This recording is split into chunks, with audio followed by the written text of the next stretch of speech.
Hello everybody, welcome back. This is part 2 of the previous TNO Observer game. So in the last episode we saw the complete collapse of the Congo and the defeat of America and the OFN in several proxy wars in the Cold War. We ended off in 1966 or 1967 and we'll be continuing all the way till 1972.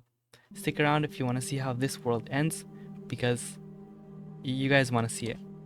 We're in 1967, we are 5 years into this, and Congo had just erupted into civil war with Mobutu.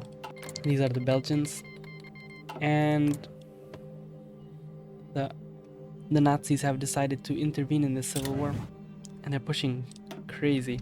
They're being supported by the Nazis, while America is trying to support someone here. Nope, they just capitulated.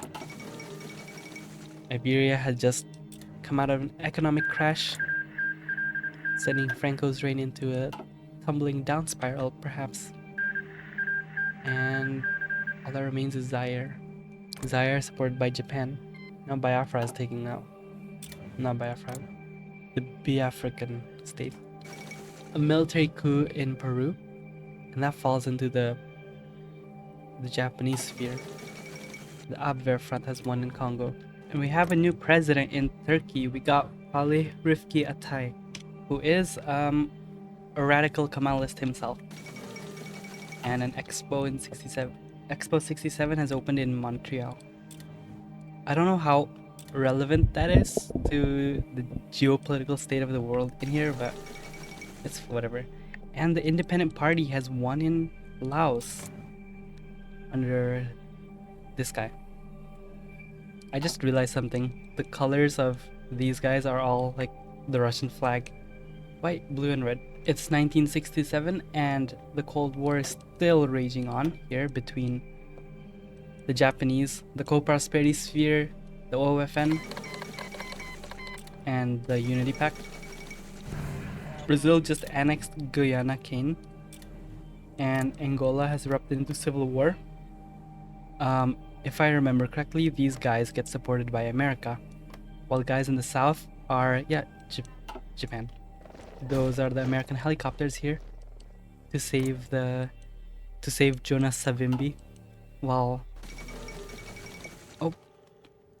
the president of Colombia has just been assassinated, and now there's a state of emergency as they scramble for a new leader, and the Unity Pact has maintained their control over Africa here with the Afrikaner Abwehr front, as well as in South Asia here with Pakistan. The conflict in West Africa is about to erupt into an all-out war. And it seems like... Okay, this is... What is this? Canada. The PLA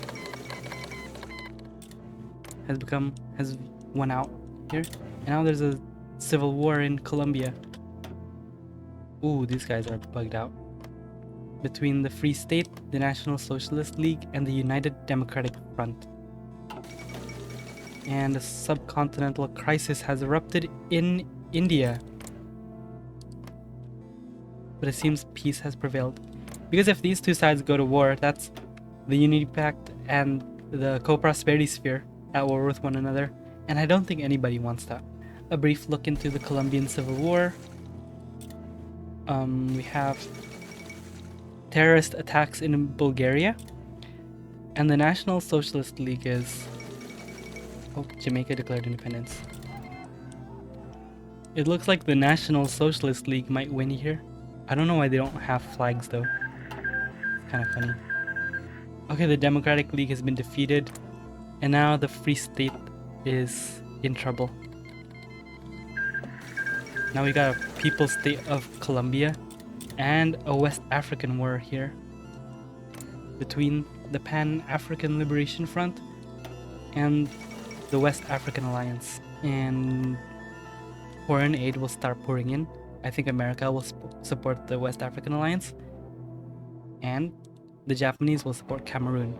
Here's the civil war in Namibia. Senegal has been defeated. Cameroon has defeated Dahomey. And the American volunteers don't seem to be coming. Maybe Lyndon B. Johnson has decided interventionism is not the way to go. Yeah, especially after losing multiple wars. Although they did gain England, so that's something.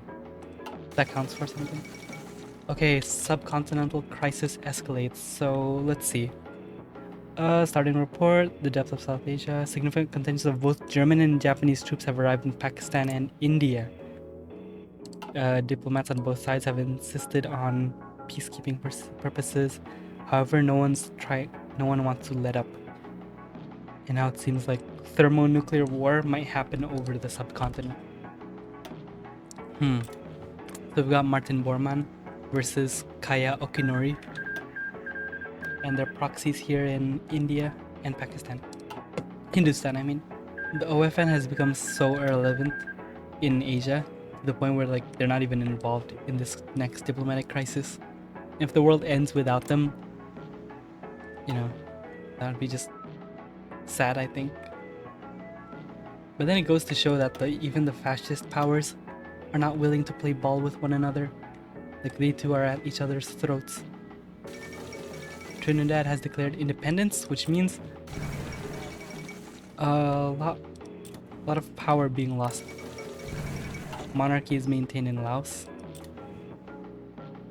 And Puyi has become... Oop, it's not the right portrait. And it looks like the Pan-African Liberation Front has taken out De Gaulle. De Gaulle is just out of there. I think he now remains in here. Nope, that's Fiji. Is it here? I think that's the Japanese. Where is it?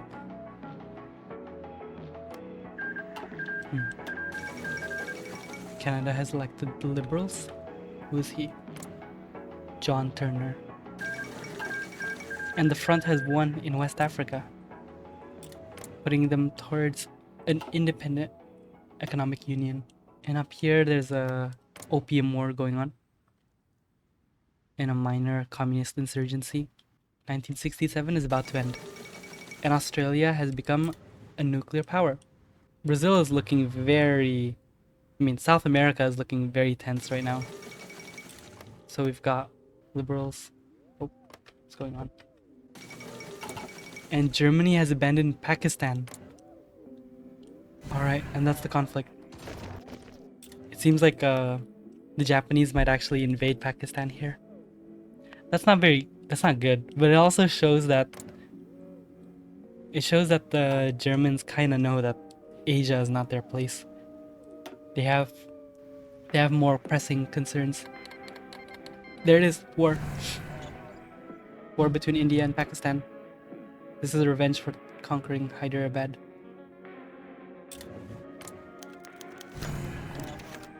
Lahore has fallen to the Indians, to the Hindustan, and a state of emergency has been declared in the northwest frontier.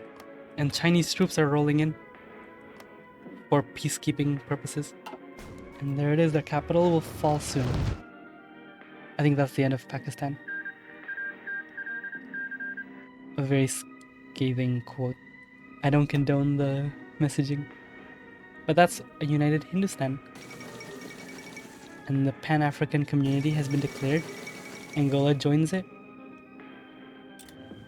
And the Comintern has been formed by these guys, by Sablin. Ooh, it looks like Boris Yeltsin has submerged the Samara political establishment into his government. That puts Yeltsin versus Sablin. That is one huge alliance though. The Pan-African Liberation Front. I guess that's that's the non-aligned movement of this world. In 1968, we have election campaigns happening soon in America. Let's see if Lyndon B. Johnson can survive. TNO's map projection is really, really something to look at. It's nice to have proper projections here in a strategy game. I mean, we got a proper equator, but I don't know, just something that makes this look so polished, I guess. It's immersive. And now, Bormann wants to try a detente. I guess the Cold War tensions of the 60s is is ending soon. It's time for them to meet up. Be diplomatic.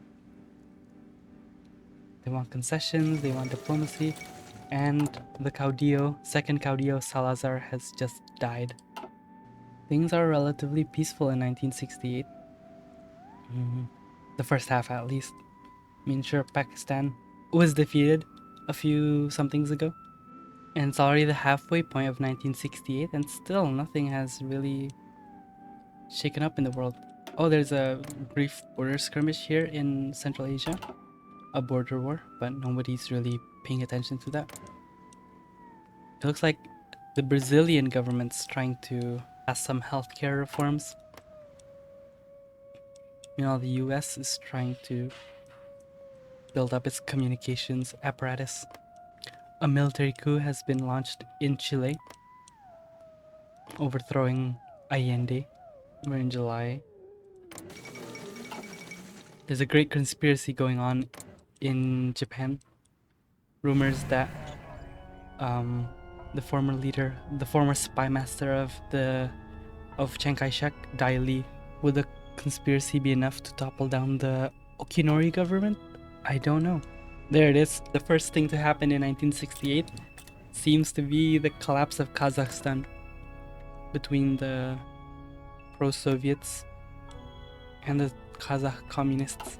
And it looks like the pro-Soviets are winning out here. Meanwhile, America is headed for yet another election, and Lyndon B. Johnson is pushing forward for his policies. And that's the end of Almaty government. And now there's Alma-Ata autonomy. Whoever wins, and now there's a war in France. By the way, all this is really ironic with the fact that in our timeline, 1968 was quite the calamitous years. We had the civil rights movement, we had France erupting, we had the Prague Spring. There was a lot that happened in 1968. Oh, and the Cultural Revolution was in full swing. Meanwhile, here it's just crickets. Then again, I guess it doesn't have to be that way. Different world, different timelines. We're about to reach 1969. I guess in the meanwhile, we could check global rankings. Number 1, we actually have the Japanese in the number 1 spot. And the number 2 is Germany. And number 3 is America. America beats out the other two in military and in economy. But they just don't have the victories. They're on the negatives right now. Negative 1,000 victories. While the Japanese is just raking in victories. One after another. So here we have the different crises. So if we look at it from the Japanese, yeah, they just have victory. Maybe Colombia is a defeat. Congo is a defeat. In America, we have defeat after. It's full red. Puerto Plata was a victory. And Haiti. But other than that, it's like just defeat after defeat. With the Italians. Now financial crisis in Nanjing. That might be a hit on Japan, but no, I don't think so. And now we look at economic spheres. We've got quite a lot. And Brazil has ousted Lacerda. And looks like LBJ just lost his election. We have Margaret Chase Smith of the NPP taking power. The Smith administration is the War Hawk administration. And it looks like she might be in for a more militaristic approach to the Cold War. We're in 1969 and Russia might actually go to war with one another. The final unification. Wait, why are these guys Maoist? I didn't realize that. So we got Syndicalist, Revolutionary Front, Bolshevists, and Maoists. 1969 has also been relatively quiet on the global stage. Most of the conflicts here in South America have been resolved. The Iberian Council has just been dissolved. So, following the trend of Detente, it seems like mm, President Chase and Martin Bormann has met one another in Stockholm. And the result of it is the result. Yeah, so Germany and America have found common ground with one another. And they might actually look towards the Japanese now. Everything looks really calm at the moment, but something's actually brewing. Unrest in the Middle East. There's just too much resistance against Italian colonialism here. And they want to take inspiration from the Africans. Oh, but I guess there's an emergency in North Transylvania. A border crisis between two pact nations. And Mozambique has just erupted. And Valery Sablin has declared war on his fellow communist countries. I guess they disagreed, or they didn't want to submit to the party, so they had to be crushed. Meanwhile, there's a civil war in Mozambique, and it looks like the Japanese forces are actually winning, despite all the bombings of Margaret Chase. And just like that, the pro-American regime has overthrown, the pro-Japanese regime has overthrown the pro-American one. These guys don't even have troops to speak of. Just a military sweep. The workers, though, they do. The miners. A Eurasian detente has been declared, so Tokyo and Germania have declared friendships between the two superpowers. So maybe the Cold War just ends here, 1969, the detente. And China has successfully modernized, which is interesting. And now Sablin sets off his sights on the two remaining forces. But Yeltsin is far ahead in terms of what do you call it? In terms of everything, honestly. His economy is more advanced. He's been unified for longer, which is a bit kind of to the disadvantage of Sablin. So that's the super regionals. The final civil war will happen in maybe 2 years' time. Got a new president in New Zealand. The socialists dominate here in Australia. And we enter 1970, the new decade. And the Islamists have been appointed as the new prime ministers of Afghanistan.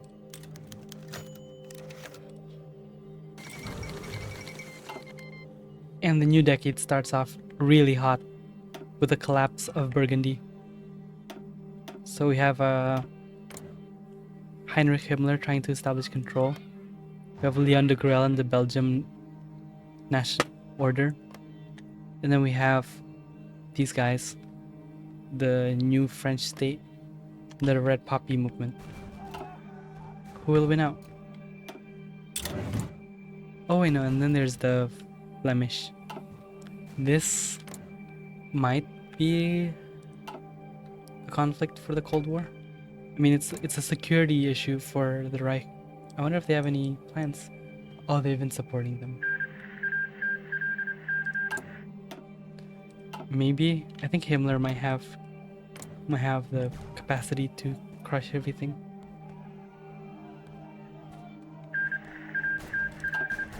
And the new French state have been defeated, as well as the Flanders army. Poppy is holding off, not for long. And the Order state maintained this control. And Germany just increased its presence in the Indian Ocean. Over what? I thought they had a detente. And the Germans and French have invaded Burgundy. There it is, Heinrich Himmler. He's not gonna last very long. Let's see, how are they gonna divvy up the borders? Well, I guess that's acceptable. The Reich's borders look interesting here. And I hope Paris accepts this, because they do still claim it. It's April 1970, and the Cold War is still pretty cold. The Japanese still maintain the strongest position in the Cold War, by far, and Argentina has become a nuclear power. Oh, that was fast. Who knew? We're in July 1970 and, well, things are getting a little bit tense here in the Middle East. We've got stability going down in Yemen. Oman is barely holding on with negative 38%. Iraq has been relatively stable, but who knows? And a state of emergency has been declared in Hindustan following terrorist attacks. I wonder who though. I guess there's an insurgency going on somewhere in India. And the United Arab Emirates have declared independence from the Italians. There it is, October 1970. And we have an Arab Democratic Republic of Yemen. They've declared war on... Oh, and it just ended. The royalists have won. But I don't think that's it for the Middle East. I think the shockwaves of this can quickly boil over to other countries. Sure, the Yemenis Baathists might have failed, but you know, instability quickly spreads. Iraq is quickly collapsing. Baathists have risen up in the south. An insurrection in Oman has been declared by the Dohar Rebellion. And then Egypt has just collapsed with Nasser's coup and the Muslim Brotherhood rising up as well. And it's an oil crisis. November 1970. Alright, who will win these civil wars? Sally seems to be holding out strong. It might be a victory for... is the status quo, maybe? I mean, the Iraqis are obliterating their opposition. The Baathists are now in Kuwait. The Kurds have been defeated. Nasser has been defeated. Well, that's the end of that wave. The Imamate has won in Oman. And now the Germans have deployed nukes in Mauritius and Reunion. And the Pan-African Liberation Front has invaded OFN-aligned Liberia. Who loses? Which goes to show that, you know, America is no longer in West Africa. These guys have their own military strength that they're not afraid to use. And now South Atlantic War. Brazil and Argentina are at war, with Brazilian troops already entering Argentine territories. The military buildup is really fast here. And Vargas Jr. has been elected president of Brazil. The Argentine offensive has been pushed back by the Brazilians. And down in Iraq, the Italians have strengthened their position. The OFN is being protested in Iceland, probably putting it an end. And a black revolution has succeeded in Trinidad. Argentina's southern front has been completely abandoned. Either that or they don't want to commit troops here. Because now they've got their troops encircled here. And if the Brazilians really want to, they could just march into Santa Fe.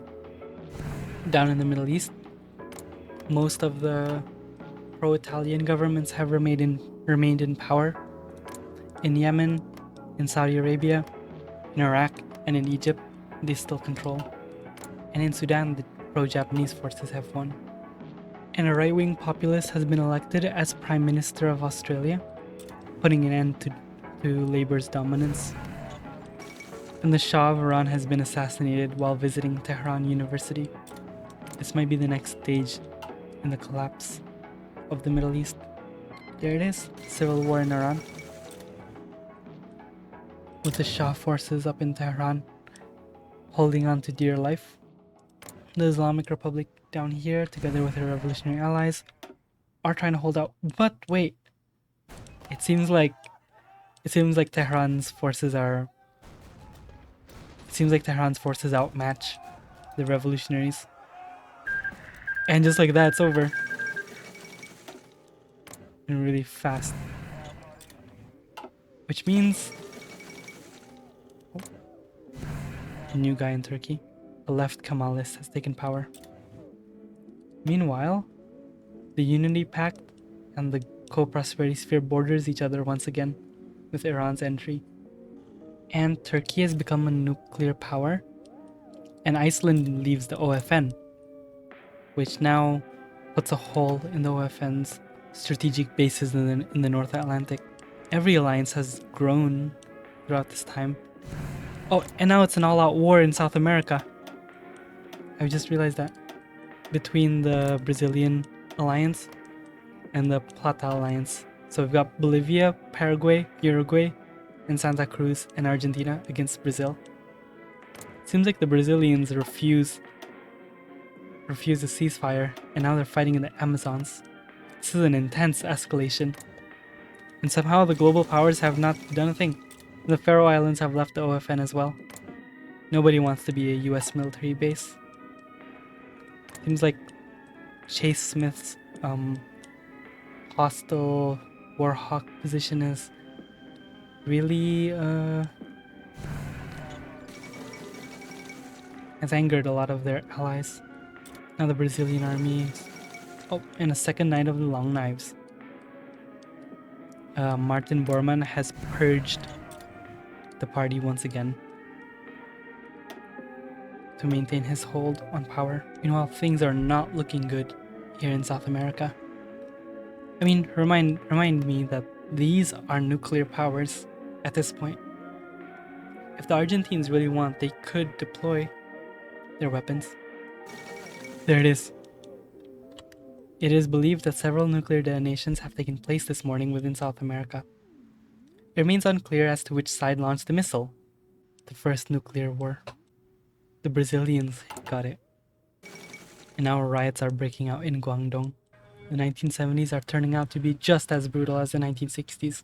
It seems that Martin Bormann has sent troops over to Argentina, while America has sent troops to Brazil. It's turning into a brutal proxy war down here. But if the Brazilian army actually succeeds in pacifying Argentina, that might be the OFN's first victory in a really long time. Because it's been L after L for these guys.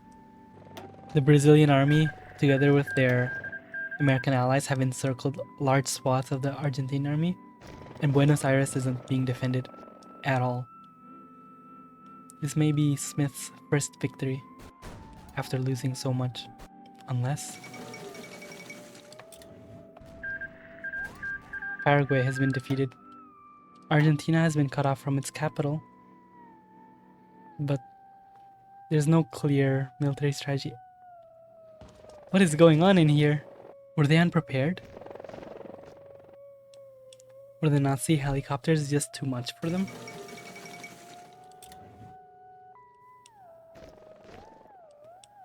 And what about this guy? Bolivia might fall soon. And now we reach 1972, with a whole lot happening in the world. Namely the South American war between Argentina and Brazil. Turning into probably the world's first, well, the 1970s most brutal war. With hundreds of thousands already dying on both sides. Maybe it compares something to the Indian crisis. And now Greenland has declared independence. And to wrap things up, Russia will probably go to war soon enough. And the Constitution of Australia has just been desecrated by the Prime Minister. And 1972 is yet another election year for the United States. And if the war in South America doesn't get resolved soon, it might just be another defeat for the incumbent president. Yet another president ruined by foreign war. And Central Asia has just devolved into all-out war between the Turkestan Legion and all the other forces here. And it seems like they're taking out everybody. They've just defeated Karakapalstan, and now Turkestan and Talas are under threat. And Brazil just became a nuclear power. And they've nuked Argentina. Oh, that's... That's thermonuclear war.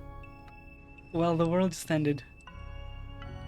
Just as Afghanistan had a Maoist revolt. Between Argentina and Brazil. So it's all over. That's fun. That's horrifying.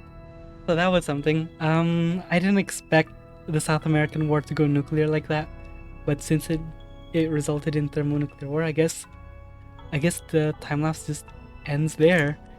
The world's over. This is what the world looks like before it ended. Just 5 days.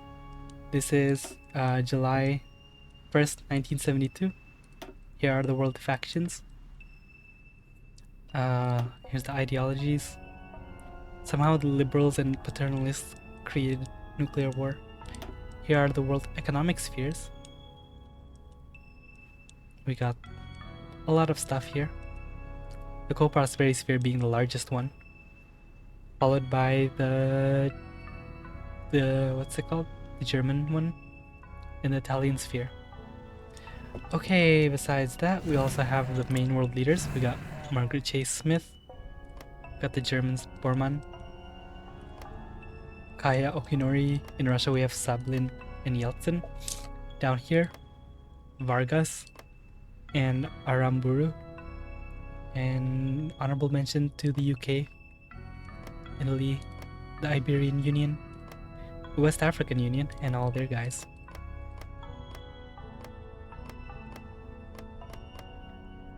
The Pact Commission in Africa. Here are all the Middle Eastern leaders. Here's Palestine, and then we got India, Afghanistan. This is before the Maoists got elected. Indonesia. Let's check Southeast Asia too.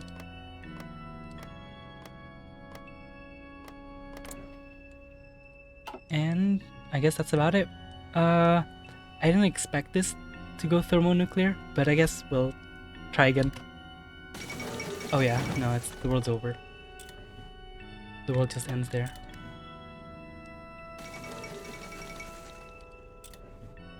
Yeah. Wow. Yeah, that's TNO for you. I hope you guys enjoyed this time lapse. It is a shame that we didn't get to see how the rest of the world turned out. But I guess what else could we do, right? You can't really decide when the world ends and when it doesn't. So I guess Russia just doesn't get unified here. All the political struggles, all the little petty squabbles everyone has done has really resulted in this. There really is nothing left to do. If you guys enjoy this kind of content or wish for me to do more TNO, TFR style videos, be sure to suggest it in the comments. As for the part 5 of the documentary series, voice lines are being recorded as we speak. I just want to do this for fun and, yeah, hope you guys enjoy.